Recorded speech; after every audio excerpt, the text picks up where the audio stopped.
Hi, my name is Raleigh Seamster, and I am a Senior Program Manager with the Google Earth Outreach team. Today, we're going to learn how to use My Maps to easily create and share a custom map on the web that will be a rich, compelling experience for your users.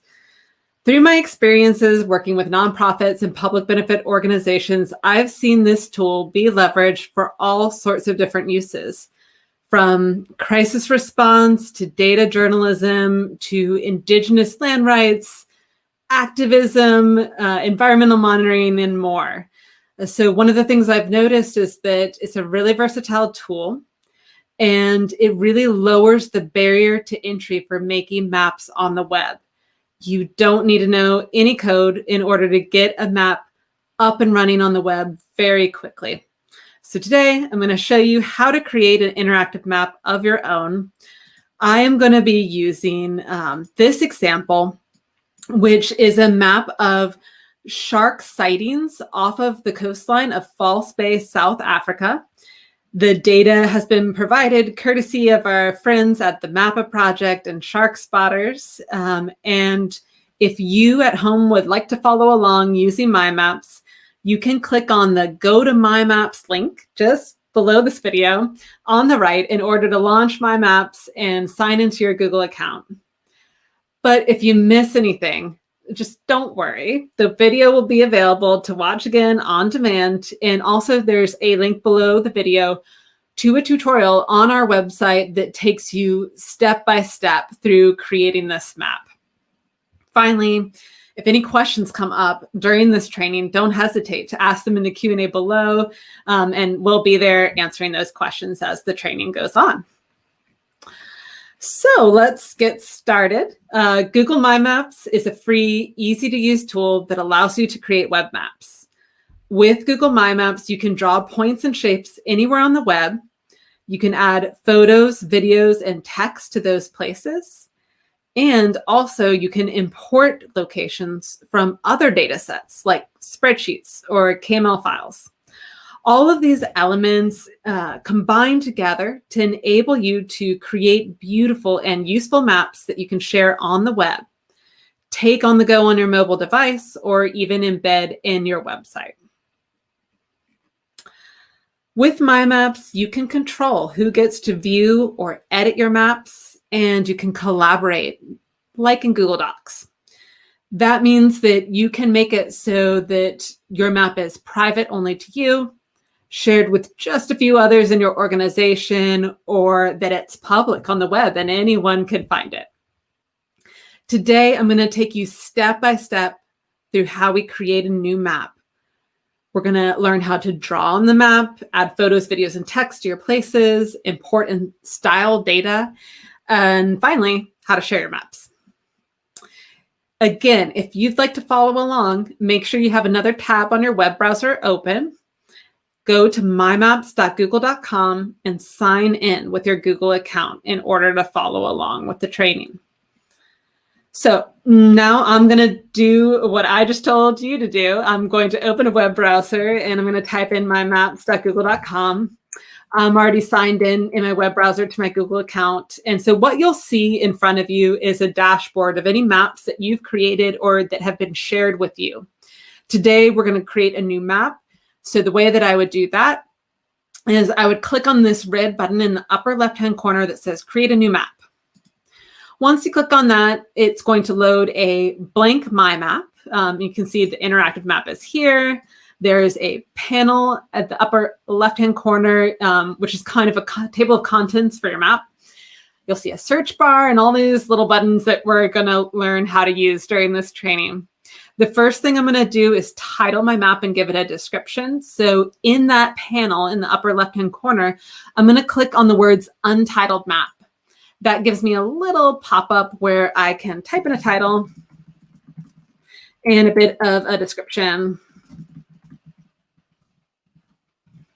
And click Save. And you can go back and change that and add a little polish later on. Now I'm ready to start adding places to my map. So I'm going to start by adding a place with the search bar. I'm going to search for False Bay, South Africa. So click in the search bar here, type in False Bay, South Africa. And so this is the same Google Maps search that you would get if you were in Google Maps. So I will look at my suggested search results and click on the one that I think makes the most sense. Yep, that's it. It's False Bay in South Africa. And so once I've confirmed this is the place I want to add to my map, I can just click Add to Map here in the little pop-up. Now False Bay is a place on my map. It's the very first place. One little note here, if you're adding places by search, it brings over a few details from Google Maps that show up in the balloon for the place. If you want to get rid of that, you just click Remove, and that will take it away. Okay, so that was adding a place by search. There's another way to add a place mark, and that's by just dropping a pin on the map. So let's say that I actually was walking on a beach over near the Cape of Good Hope, this beach right here, and I saw a shark off the coastline, and I want to just place a marker on the map. I can't search for that in the search bar. So instead, I'm going to use the map to orient myself and place that marker on the map. It's a little bit hard with this 2D Google base map. So one thing I wanted to point out is you can switch the base map. Over here in the panel at left, there's a little section that says base map. If you click on this downwards arrow here, you'll get 9 different base map options. So I can change the base map, and part of this might be aesthetics. But right now I'm going to switch it to satellite so I can more easily find that place that I saw the shark. Okay, so let's say I know I saw it right off of this place right here. To drop a pin on the map, I go to this button, Add Marker, under the search bar. I click on Add Marker, and then I find the place on the map where I want to add the pin and click on it. That adds a place mark. I'll add a title here and click Save. Okay, so now I have 2 places in my map, the False Bay, the place I added by searching for it, and then I have this shark sighting right here. Next, I'm going to add a line. Let's say I wanted to represent a trail that I took down to the beach. So to add a line, I go up to these buttons, but instead of Add Marker, I'm going to click the button for Draw a Line, Add Line or Shape. And then you can just click on the map in order to draw your line. So let's say this is the trail I use here. Just going to add these places. I'm not going to take my time to be too exact about it right now. But when I'm finished with my trail here, to end the line, I either click again on the last point that I just added, or you can click the return key, and that ends the line. You can also draw a shape. So let's say I wanted to really highlight this particular section of the beach. Again, I click on Draw a Line, the Add Line or Shape option. And again, I'm just clicking on the map to add these nodes to my shape and draw that shape here. To close the shape, you can just click on the first point that you added and click Save. Okay, so now we've added 3 different types of features to our map. We've got place marks, we've got lines, and we've got shapes. I should point out that you can edit or delete any of these places that you've added to the map. So just showing you how to do that. If I click on the shark sighting place mark that I added, you'll see these buttons here in the pop-up window. The pencil represents the edit button. So if I click on edit, I could move that place around and correct the location or change the title. I also want to point out, again, if I click on this place, there is a delete button. So if I wanted to delete this place from my map, I could do that as well.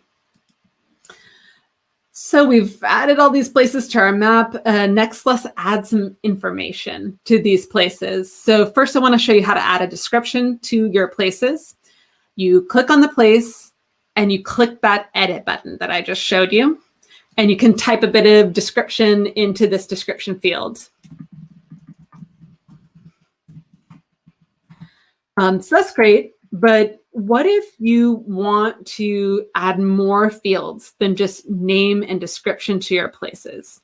It's totally possible to do that in my map. So let's say I'm running a more scientific project and I really need to know who saw the shark because I've opened up this map to many collaborators. To add a field for who spotted the shark, I can open up the underlying data table for this map. So to do that, come over here to the panel, and you see this layer that all these places are in. There's these 3 vertical dots, which is the layer menu for this layer. If I click on that, I have this option to open the data table. And that opens a data table that is the underlying data table for my map. So each of the places on my map is a row in this table. And then there's a column for name and a column for description. If you click on the downward arrow next to any column header, you have the ability to insert new columns into this data table. So I'm going to insert a column for who spotted the shark, and I'll click add. And so now I've got that 3rd column, and if I click on any place within that layer, you'll see now I have name, description, and who as a field. I click edit, and then I can type in the name of the person who spotted the shark. So you can add multiple fields if you want to kind of collect structured, robust data along with your My Map. Another thing I should show you is how to style the features in your map. So that means change their appearance on the map, starting with place marks. If I click on the place mark and then click on the style button, which is represented by this little pink can tipping over here. If I click on that, I can change the color of my place mark. So you'll see it just dynamically updates there on the map. And then I can also change the symbol that's in the place mark. There's a few options available to me here that are the popular icons, but there's also this button for more icons. And if I click on that, I get access to a library of almost 400 different icons for My Maps that Google provides. So I'm going to filter this. You can search as well by keywords. So I'm going to find one of these symbols that has to do with a beach and select it. So now I've got a little umbrella here. You can also upload your own images if you want to use your own images as icons by clicking on more icons and selecting the custom icon button. So that's a cool tool as well. Okay, so we've changed the symbol and color of these place marks. Next, I want to show you how to style lines. So zooming in here, we have this line. It's kind of a thin black line here. So I'm going to pop the balloon for that trail and click the style button, again, the paint can. You can change the color of the line. And you can change its width. So I can take this slider and make it thicker so it's easier to see. Then coming over to the shape that we drew over the beach, again, that style button, and you can change the fill of the polygon, as well as how opaque or transparent it is, and the width. So I can play with that. So that's how you style your place marks, lines, and shapes. The other thing I wanted to show that you can add is photos and videos. So if I click on this shark sighting place that I added, you can see there is an add image or video button that's represented by the camera. If I click on that, then I'm able to choose from a number of different ways to add photos and videos. I can upload a photo on my computer. I can search for images on the web or add them by URL. I can select from my Google Photos album or Google Drive. And then if it's a video we're talking about, I can search on YouTube or add by a YouTube URL. So lots of options here. I already have a beautiful image of a shark that I have on my computer, so I'm going to select that and add it to my place. So you'll see it shows up here in the pop-up box. You know how it says 1 of 1? That means you can add multiple images or videos into your places, so you can have a carousel of different media associated with the place. So I'll click Save, and just to show you that video option, I'm going to head over to the False Bay place mark, click on that. Again, you add an image or video by clicking the camera. And then I'm just going to search on YouTube this time for great white shark. And you'll see I get a bunch of options. I can select the right one, and that video will show up associated with this place. So that is how you add photos and videos, descriptions, and style all of your places in your map. One important note about videos is that they must be published to YouTube and set to public in order to be able to add them into your map. So that's just important to remember. So far I've shown you how to add places to the map by hand, but what if you want to map a lot of places, like hundreds of places, and you already have that data in a spreadsheet somewhere?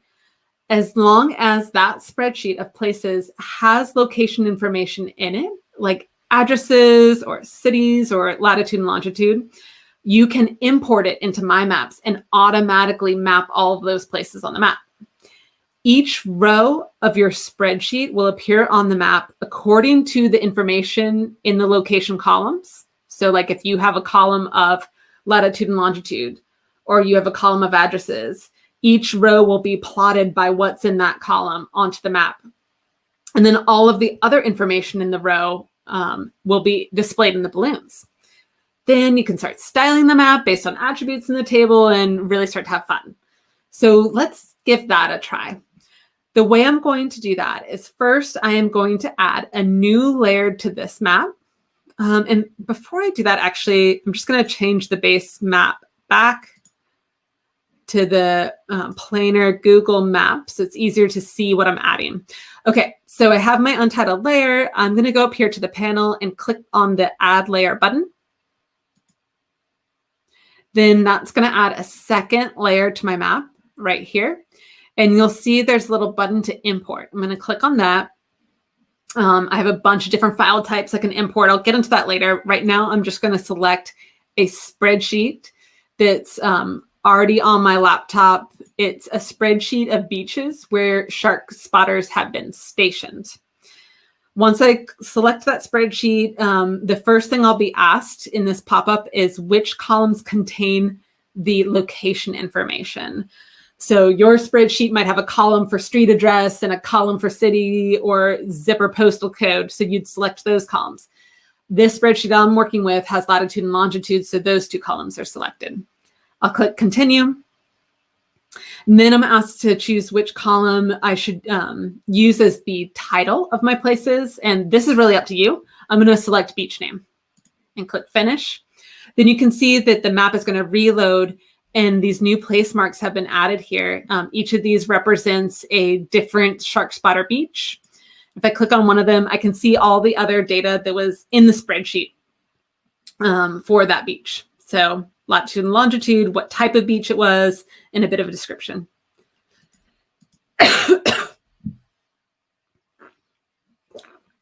Okay, so next, I usually rename the layer something a bit more descriptive. You can see the layer name is just sharkspotterbeaches.csv. It's the file name. But if you click on that layer name, you can make it look a little bit more polished here. I might do the same for my untitled layer here, just again, adding a little bit of polish. Okay. Now, the next thing that I want to show you how to do is you can actually style all of these locations using some more advanced styling options. So before I was showing you, click on a place mark and then you click the style button and then you can basically style each place individually. This time I want to show you the styling options you get when you click on styling at the layer level. So over here under the layer name, you see where it says individual styles. Click on that style option. And you'll see you have a drop down here that lets you group places in different ways. So first, let's try uniform style. That means that now all of these places are grouped together in one bucket. You can see they're all highlighted at once when I mouse over them in the panel. And I can style them all at once. So instead of hand editing 10 different places, I can click the style button here. I can turn them all yellow at the same time. And I can give them all the beach umbrella symbol at the same time. So this is really useful to save time. Clicking on the style button again, another thing you can do is style by a sequence of numbers. So the order they appear in the spreadsheet, you can give them a number according to that order. This might be useful if you were making a mind map, let's say, of a guided tour around the cultural sites of a town, for example, and you want people to walk through them in a specific sequence. The option that I wanted to show you that I really love is style by data column. So this really gets into styling by the underlying data that was in that spreadsheet. So the spreadsheet of shark spotter beaches had a column called type. So I'm going to select that. You can see there were two possible answers in that column. One was beaches that were permanent beaches, so they always have a shark spotter. And the other bucket was temporary beaches that only have a shark spotter some of the time.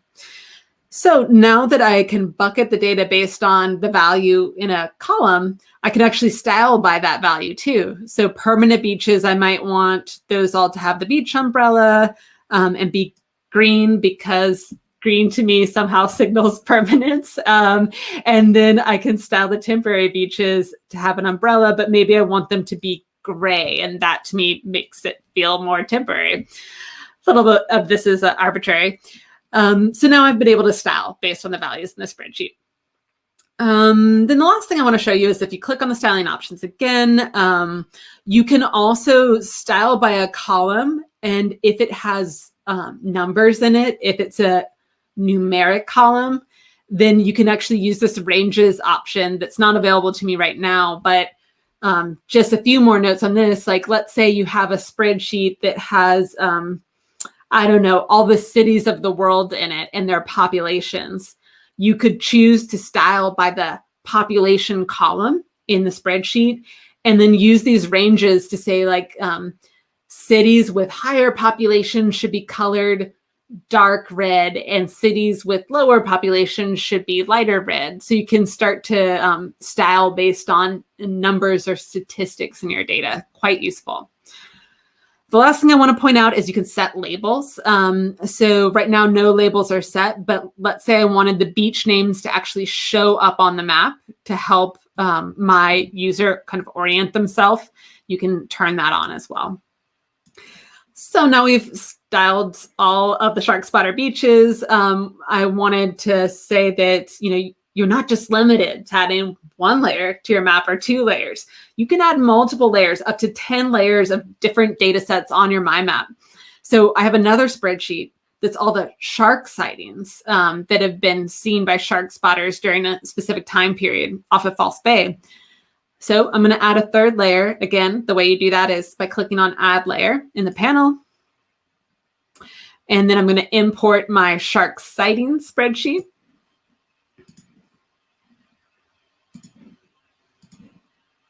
And again, this spreadsheet is one that contains latitude and longitude, so those 2 columns are checked. I'm going to title my markers by, I'll choose date. Again, this is a little bit arbitrary which column you choose for that. Click Finish, and that's going to load on the map. Okay, so now I have my new layer here that's all of the shark sightings. Again, just clicking on one of these. This is the data that came in the spreadsheet with each sighting. And I'm going to use uniform style here, hover over all these items and style them using a little shark icon that I know is in the library.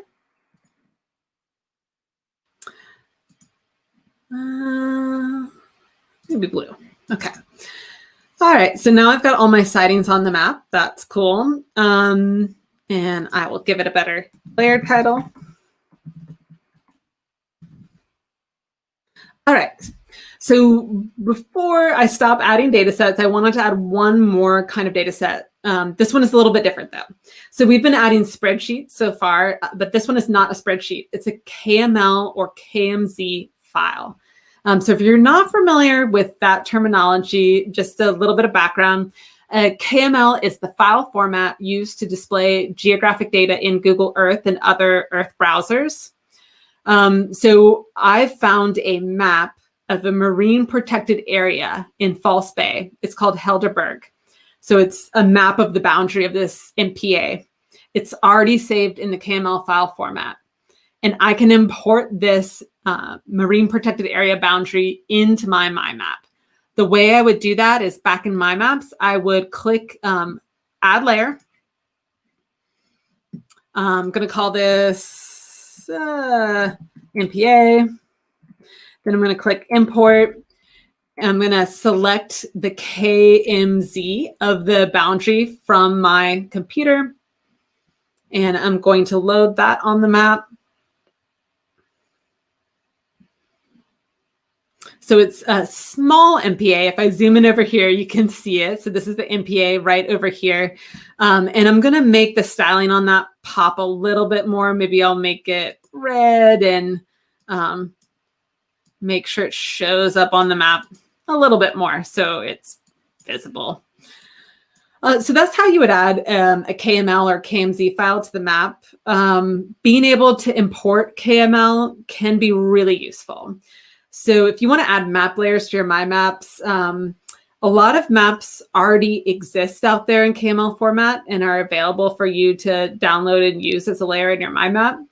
Just to give an example, you might want to use this KML import option to bring in a map of census tracts or country or municipal boundaries, protected areas, or really in any kind of authoritative borders. You don't want to have to draw a county border or a protected area border by hand. That would be incredibly difficult. And these maps already exist out there on the web. So I highly recommend using KML import to bring in those kind of authoritative boundaries into your maps as layers. If you're totally new to maps and searching for the maps on the web, some good places to start might be government open data portals. They often have a section for GIS data, which if you're not familiar with GIS, that means geospatial information systems, map data. And you can look there for different kinds of maps that you might want to download and bring into your My Maps. If you're interested specifically into protected areas, protectedplanet.net has a very comprehensive data set of a database of protected area boundaries. So that might be another place to look too. Okay, so switching back to our map, now I want to show you our finished map. So this whole time we've been in edit mode. We're looking at the map from the point of view of an editor and what the editor sees. But let's look at what your audience, your viewership sees when they look at the finished map. In order to preview that, you go to the panel and you click on the preview button. That opens another browser tab and it lets you see the map as it looks to people who only have view permissions. They don't have edit permissions. So, they can zoom in and out. They can click on a feature on the map. This is the place mark I added a video to. So any video or image will be shown in the panel at left as a preview. And if the user clicks on it, they'll get a full screen and they can watch that video. And they can click on any of these points to examine the information that's associated with those places. Okay, so next I want to get on to how you start sharing your map, but there's a couple more points I should cover on data import first. So the first point is what kinds of files can you import to your My Maps? Today I covered spreadsheets, but should call out that you can import for spreadsheets the file formats of CSV, TSV, Google Sheets, and Excel. I talked a little bit about KML and KMZ, so we can import those file formats. And then there are two types I didn't get to cover just because of time today. One is GPX. So if you have a GPS device or you have a mobile app on your phone that collects GPS tracks or waypoints, if you can export it in a GPX format, you can import that onto your map and layer that. And then there's Google Photo Albums. So if you have a Google Photo Album and it has photos in it that have been geotagged, which means, for example, when you took the picture on your mobile phone, you had the location information on, then you can actually take that Google Photo Album and import it into your My Map and have all those photos be mapped onto the map in the location that they were taken, which can be pretty cool.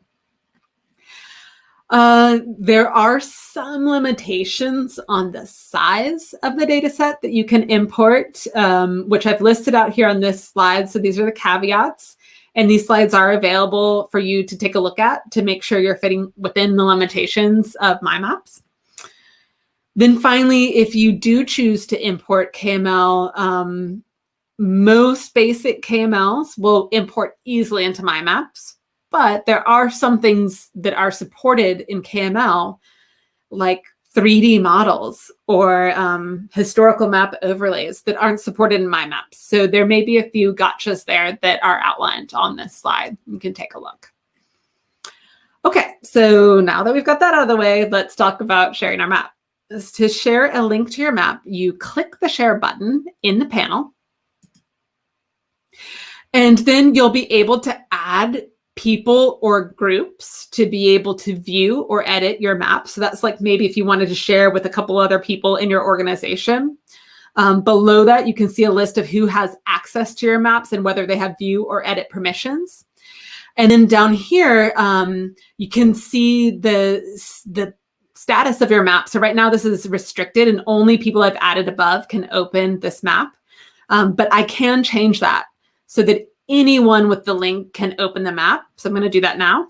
And that means anyone on the internet is able to, if they have this link, they can open the map and view it. And so this would be the setting you would want to use if you want to, tweet this out or share it on a link from your website and you want anyone to be able to access it and view it. I also want to point out that you can embed this map on your website. So if I head on up here to the top of the panel and click on the overflow menu here, you'll see that I have the option to embed this on my site. If I click on that, I get a little bit of HTML code that I can copy and I can paste it in the source code for my website. The nice thing about that is it gives you an interactive map embedded straight on a web page, and you didn't need to write any code yourself in order to do that. So that's quite useful if you want to have the map on your web page. Finally, you can view your map on your mobile device in the Google Maps mobile app. So if you open up Google Maps on your mobile device and you look at the bottom of the screen and click on Saved, you can then scroll down and click on Maps. You'll see a long list of my maps that you own or that have been shared with you. You can click on the map that you want to see layered on top of Google Maps, the mobile app, and then you can take that with you on the go. You can close your map later if you don't want to see it anymore on Google Maps by clicking on the title and description and then just clicking close. So I think that about wraps up sharing, and we're just about done with the training, but there's one last thing I wanted to show you. So if you've been working on a mind map this whole time during the training, and let's say you close it down and a couple of weeks later you want to come back to it and work on it again, how do you find it again? So I'm going to close out my mind maps here. Okay, so you just use that URL that we used to open up the My Maps dashboard at the beginning of the training. That's mymaps.google.com. If you load that up, you'll see a dashboard, again, of all your maps that you've created or that others have shared with you. And then I can just click on the most recent map. That's the one that I was working on today. And I can start editing it again. So really easy to get back to my maps once you've created them. With that, our training has come to an end. So I wanted to thank you for spending time with us today. I hope you now feel ready to start creating your own My Maps. Thank you so much for your time, and I hope we see you back here again. Bye-bye.